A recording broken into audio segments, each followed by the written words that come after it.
उत्तर प्रदेश के सहारनपुर की रैली में प्रधानमंत्री मोदी की ओर से बयान दिया गया है। पूरी दुनिया में भारत का डंका बज रहा है, कहना पीएम मोदी का। यूरोप, अमेरिका, अफ्रीका में भारत का डंका। कांग्रेस ने भारत की कमजोर छवि बनाई, ये भी उनकी तरफ से कहा गया। उधर शक्ति वाले बयान पर पीएम ने कांग्रेस को घेरा भी। कोई शक्ति का सामर्थ्य खत्म नहीं कर सकता, हम शक्ति की उपासना को नकारते नहीं। हमारा ये स्थान मां शक्ति का स्थान है। हमारा ये स्थान मां शक्ति की साधना का स्थान है और हिंदुस्तान के हर कोने में शक्ति की उपासना ये हमारी स्वाभाविक आध्यात्मिक यात्रा का हिस्सा है। हम वो देश हैं जो कभी भी शक्ति उपासना को नकारते नहीं है, लेकिन ये देश का दुर्भाग्य है कि इंडी अलायंस के लोग खुलेआम चुनौती दे रहे हैं कि उनकी लड़ाई शक्ति के खिलाफ है। क्या कोई शक्ति को खत्म कर सकता है? क्या शक्ति के सामर्थ्य को चुनौती दे सकता है? क्या और जिन जिन लोगों ने शक्ति को नष्ट करने का प्रयास किया है, उन सबका क्या हाल हुआ है वो इतिहास में, पुराणों में अंकित है। साथियों, 10 वर्ष पहले मैं चुनावी जनसभा के लिए सहारनपुर आया था और याद कीजिए 2014 के वो दिन, उस समय देश घोर निराशा, घोर संकट के दौर से गुजर रहा था और तब मैंने आपको गारंटी दी थी कि देश झुकने नहीं दूंगा, देश रुकने नहीं दूंगा। मैंने संकल्प लिया था कि आपके आशीर्वाद से हर स्थिति को बदलूंगा, हर परिस्थिति को बदलूंगा, निराशा को आशा में बदलूंगा, आशा को विश्वास में बदलूंगा। आपने अपने आशीर्वाद में कोई कमी नहीं रखी और मोदी ने अपनी मेहनत में कोई कमी नहीं छोड़ी। तब हमारा भारत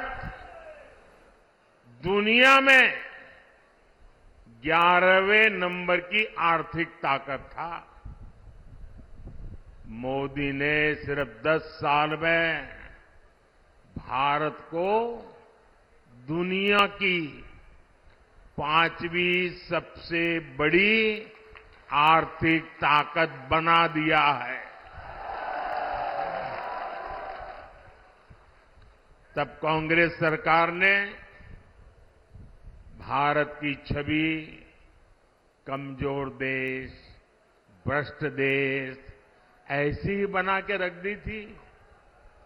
आज बीजेपी सरकार ने भारत की छवि मजबूत और तेजी से विकसित होते देश की बना दी है। बनी है कि नहीं बनी है?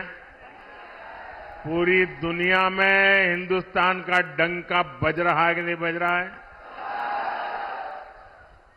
यूरोप में भी भारत का डंका बज रहा है, अमेरिका में भी भारत का डंका बज रहा है, अफ्रीका में भी भारत का डंका बज रहा है, सारी दुनिया में देश का डंका बज रहा है ना। कैसे?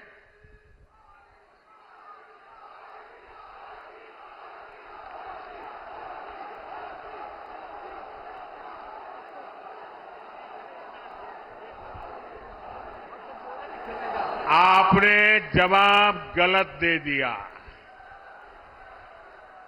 ये दुनिया में डंका मोदी के कारण नहीं, आपके एक वोट के कारण दुनिया में डंका बज रहा है।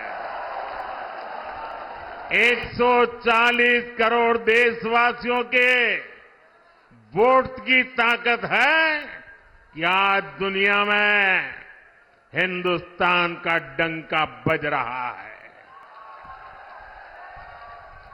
और इसलिए हिंदुस्तान के हर कोने से एक ही आवाज आ रही है। महिलाएं भी बोल रही हैं, बुजुर्ग भी बोल रहे हैं, गांव भी बोल रहा है, शहर भी बोल रहा है। एक ही बात कह रहा है, फिर एक बार, फिर एक बार, फिर एक बार। साथियों, कभी जिस कांग्रेस ने आजादी की लड़ाई लड़ी थी और कैसे बड़े बड़े दिग्गज कांग्रेस के साथ जुड़े हुए थे, महात्मा गांधी का नाम जुड़ा हुआ था, लेकिन आज देश एक स्वर से कह रहा है, आजादी की लड़ाई लड़ने वाली वो कांग्रेस तो दशकों पहले ही समाप्त हो चुकी है। अब जो कांग्रेस बची है उसके पास ना देश हित में नीतियां हैं और ना ही राष्ट्र निर्माण का विजन। आपने देखा होगा, कल कांग्रेस ने जिस तरह का घोषणा पत्र जारी किया है, उससे साबित हो गया है कि आज की कांग्रेस आज के भारत की आशाओं, आकांक्षाओं से पूरी तरह कट चुकी है। कांग्रेस के घोषणा पत्र में वही सोच झलकती है जो सोच आजादी के आंदोलन के समय मुस्लिम लीग में थी। कांग्रेस के घोषणा पत्र में पूरी तरह मुस्लिम लीग की छाप है और इस मुस्लिम लीग वाले घोषणा पत्र में जो कुछ हिस्सा बचा खुचा रह गया, उसमें वामपंथी पूरी तरह हावी हो चुके हैं। कुल मिलाकर कांग्रेस इसमें दूर दूर तक नहीं दिखाई देती है। ऐसी कांग्रेस 21वीं सदी में भारत को आगे नहीं बढ़ा सकती।